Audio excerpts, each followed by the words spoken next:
Apakah di Italia ada hantu? Tentu saja ada. Bahkan di apartemen kami pun ada. Sejak pindah ke Dubai, Kay semakin sering melihat hantu dan anehnya dia tidak merasa ketakutan sama sekali. Dan ketika Kay membuka matanya, dia melihat seorang nenek tengah merangkak di langit-langit kamar.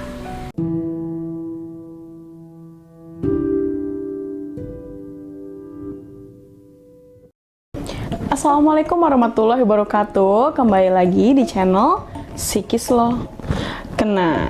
Apa kabar nih Sobat Psikis semuanya? Semoga Sobat Psikis semua selalu dalam keadaan sehat walafiat dan juga selalu bahagia. Amin ya robbal alamin.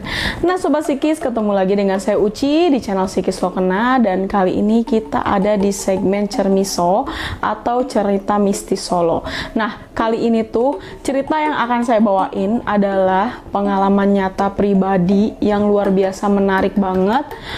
Dan ada horornya, ada lucunya, ada dramatis. Nah yang jelas ini tuh ceritanya epic banget. Dan pastinya nggak cuma ada satu video aja, tapi akan saya buat berepisode-episode karena ceritanya tuh lumayan banyak ya Sobat Psikis. Oke, sebagai gambaran aja, jadi cerita ini tuh adalah cerita dari seorang ibu bernama Kak Leni. Saya memanggil beliau Kak Leni, yang memiliki seorang putri cantik yang ternyata putrinya itu adalah seorang anak yang gifted atau spesial. Dia bisa melihat keberadaan makhluk-makhluk yang tidak bisa dilihat oleh orang-orang kebanyakan dengan kemampuan seperti kita yang biasa-biasa ini gitu ya. Dengan kata lain, si anaknya Kak Leni bernama Kay ini adalah seorang anak spesial yang bisa dibilang seorang indigo. Nah, cerita tentang anak indigo aja tuh biasanya udah bikin kita excited gitu ya. Tapi ceritanya kali ini akan bikin kalian jauh lebih excited. Karena apa? Karena mereka tinggalnya itu di luar negeri. Jadi sosok-sosok yang dilihat oleh Kay juga pastinya akan berbeda dari apa yang dilihat sama Kay di negara asalnya, yaitu negara kita Indonesia. Nah Sobat Psikis pasti penasaran banget kira-kira gimana sih wujud-wujud penampakan para hantu-hantu di luar negeri sana. Nah kalau Sobat Psikis penasaran, jangan lupa di subscribe dulu channel Psikis Lo Kena. Terus di like video ini, kalian komen sebanyak-banyaknya tentang video ini. Dan juga kalian wajib banget share video ini ke semua teman-teman kalian Sobat Psikis, biar mereka ikut dapat juga vibes horornya dan kalian bisa dengerin bareng. Terus biar nggak ketinggalan update dari Psikis Lo Kena, kalian juga wajib banget nyalain lonceng notifikasinya. Oke, udah panjangan nih ya pembukaannya. Langsung aja yuk kita dengerin cerita dari Kak Leni part pertama. Yuk Sobat Psikis, harus siap-siap Psikis Lo Kena.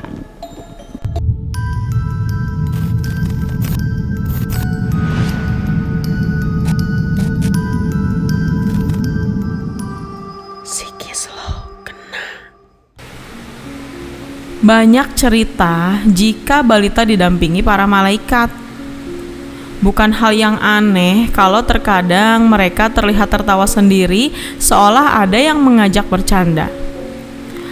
Lalu jika balita Anda menangis histeris tanpa sebab, padahal Anda sudah mengecek tidak ada yang salah pada balita Anda, digendong ke sana kemari pun tidak banyak menolong, kira-kira apa yang terlintas di benak Anda? Sejak putri saya Kay berusia 2 tahunan, saya pernah mendapati Kay seperti bermain dengan seseorang. Dia asik tertawa sambil berlari-lari seolah mengejar temannya.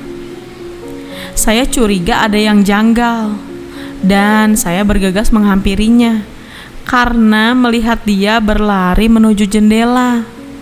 "Kay, awas nabrak kaca!" sambil saya memeluk tubuh mungilnya. "Kay main sama siapa?" Perasaan saya sudah semakin gak enak karena mata Kay terus menatap ke arah jendela dan dia terus tertawa. Kay kecil pun menunjuk ke arah jendela. "Itu, tantenya suruh aku kejar dia." Deg, Jantung saya mulai berdegup kencang dan bulu kuduk merinding karena tidak ada siapapun di tempat yang Kay tunjuk. Ya Allah, siapakah yang bermain dengan putriku? Malaikatkah? Atau... Seiring bertambah usianya Kay, semakin tajam pula penglihatannya. Awalnya saya kira Kay hanya bermimpi atau berhalusinasi saja. Namun mengingat almarhumah ibu dan kedua adik saya juga bisa melihat mereka yang tak kasat mata, saya mulai menyadari bahwa putri saya Kay juga memiliki kelebihan itu. Dari sinilah saya ingin menceritakan pengalaman-pengalaman yang menyeramkan, namun terkadang juga unik dan lucu saat Kay bertemu makhluk astral tersebut.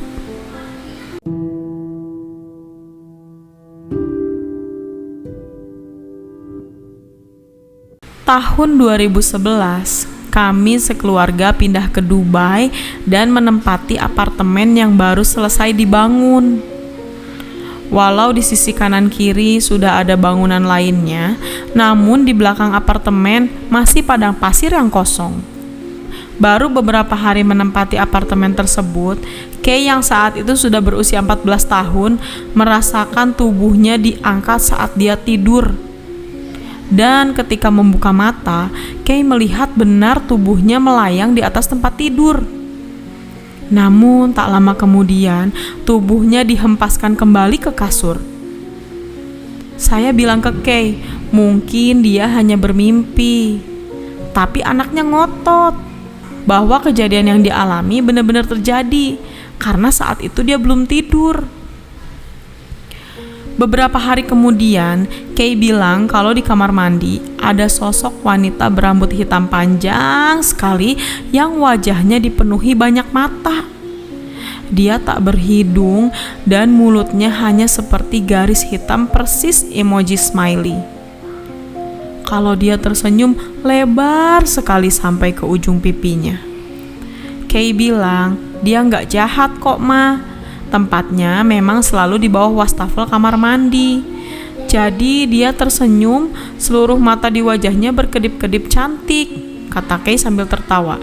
Ya Allah Kay, tetap aja dia hantu. Sejak saat itu, setiap saya mandi, pintu kamar mandi selalu saya buka lebar-lebar. Bagaimana reaksi Anda jika melihat sosok pria Arab? Buat kaum Hawa pasti rata-rata pendapatnya sama dengan saya. Ah, gantengnya. Nah, kalau kejadiannya dia tiba-tiba nongol dari dinding di depan Anda bagaimana? Terpana atau kabur? Hah, itulah yang dialami Kay. Tapi seperti biasa, Kay hanya bisa terdiam. Entahlah, sejak pindah ke Dubai, Kay semakin sering melihat hantu dan anehnya dia tidak merasa ketakutan sama sekali. Yang lebih lucu lagi, si hantu ganteng ini juga sempat terlihat oleh adik saya yang waktu itu lagi asik ngerumpi dengan saya via Skype. Rini tiba-tiba sempat kaget sebentar lalu tertawa. Katanya ada kepala melongok dari dinding di belakang saya. Alih-alih ketakutan, saya akhirnya cuma nyengir aja karena adik saya bilang dia terlihat ramah dan ganteng.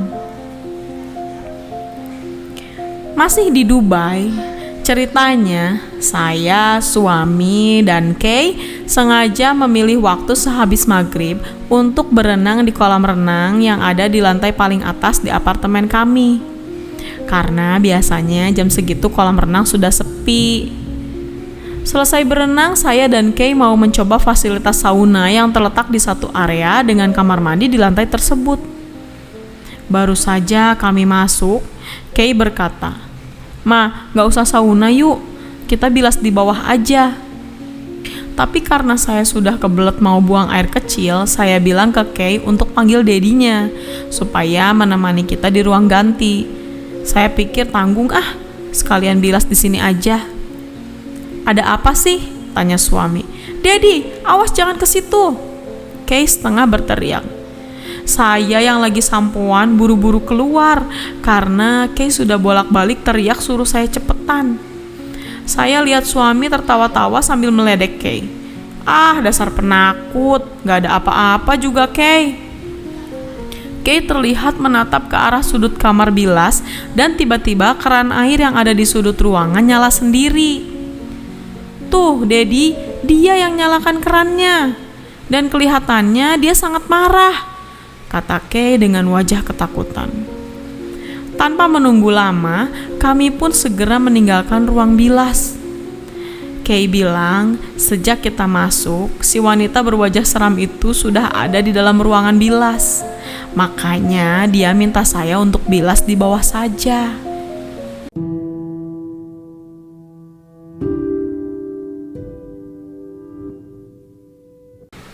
Pulang kembali ke Jakarta, Kay kembali menempati kamar lamanya di rumah kami di Bilangan Koja, Jakarta Utara. Sebelum pindah ke Dubai, Kay tidak pernah melihat penampakan apapun di rumah tersebut. Dulu Kay selalu tidur ditemani asisten rumah tangga. Namun saat kami pindah kembali ke rumah itu, terpaksa Kay tidur sendirian. Benar saja, baru beberapa malam tidur sendiri, suatu malam Kay terbangun karena mendengar suara anak-anak kecil. Dan ketika Kay membuka matanya, dia melihat seorang nenek tengah merangkak di langit-langit kamar. Dan ada beberapa anak kecil tengah bermain, kemudian mereka pun menghilang. Dan Kay kembali tidur. Sejak pindah kembali ke Jakarta, semakin banyak cerita hantu dari Kay. Hantu anak kecil di kelasnya, kuntilanak di kamar mandi sekolah, serta pocong berwajah rusak di lab sekolahnya, dan masih banyak lainnya. Entah karena hantu-hantu di tanah air lebih seram atau intensitas kemunculannya semakin sering, hal ini mulai mengganggu psikis Kay. Yang semula sangat pemberani, lambat laun Kay sering teriak-teriak ketakutan jika bertemu mereka. Efeknya, saya pun sama-sama ketakutan. Teror pun semakin menjadi saat kami pindah ke apartemen di Kemayoran. Tadinya saya pikir tinggal di apartemen tidak akan seseram tinggal di rumah Koja. Nyatanya justru di apartemen ini Kay sering teriak histeris. Karena di unit kami dihuni kuntilanak yang jahil sekali dan suka mengganggu Kay.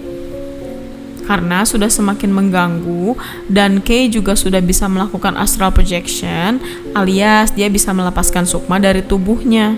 Aduh, makin serem aja nih anak. Nanti kalau gak bisa masuk lagi ke badan kamu bagaimana?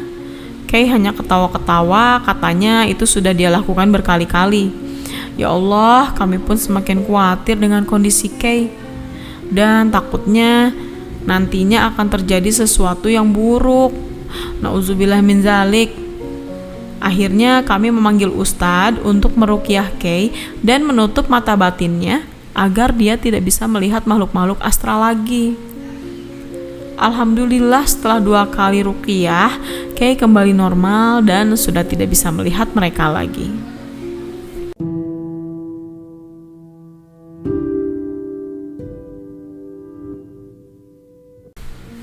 Di Italia ada hantu nggak, Kay? Ketika pertama kali menempati hunian baru di kota Turin, Italia, sebenarnya saya merasakan hawa apartemen ini anyep. Saya tanya Kay, apakah dia melihat sesuatu yang ganjil di tempat tinggal baru kami ini? Aman mah, kata Kay membuat saya tenang kembali. Mungkin karena bangunan lama, jadinya terkesan sedikit menyeramkan buat saya. Kembali ke pertanyaan di atas, apakah di Italia ada hantu? Tentu saja ada, bahkan di apartemen kami pun ada. Satu persatu Kay mulai bertemu dengan mereka. Hah? Mereka? Banyak dong. Gak banyak sih, hanya beberapa saja kok. Berikut ini sosok-sosok yang ada di apartemen kami. Entah mereka penghuni tetap atau tamu yang sedang mampir. 1. Oma bergaun penuh darah. 2. laki-laki muda jangkung. 3. Wanita muda galak. Yang ini suka sekali masuk ke dalam mimpi Kay dan mukanya judes sekali. 4. Laki-laki berbulu yang naksir berat sama Kay. 5. Wanita berwajah gosong menyeramkan dan berbau busuk. Cuma ada 5 sih. Yang nomor 4 dan 5 ini yang jahil. Bahkan saya sendiri bisa mencium bau busuknya saat mereka ada di dalam rumah kami. Nanti saya ulas satu persatu di postingan berikutnya ya. Jadi kesimpulannya, mereka itu ada di antara kita dimanapun kita berada. Jangan panik ya, buat kebanyakan orang sebenarnya tidak masalah karena mereka tidak terlihat oleh mata normal.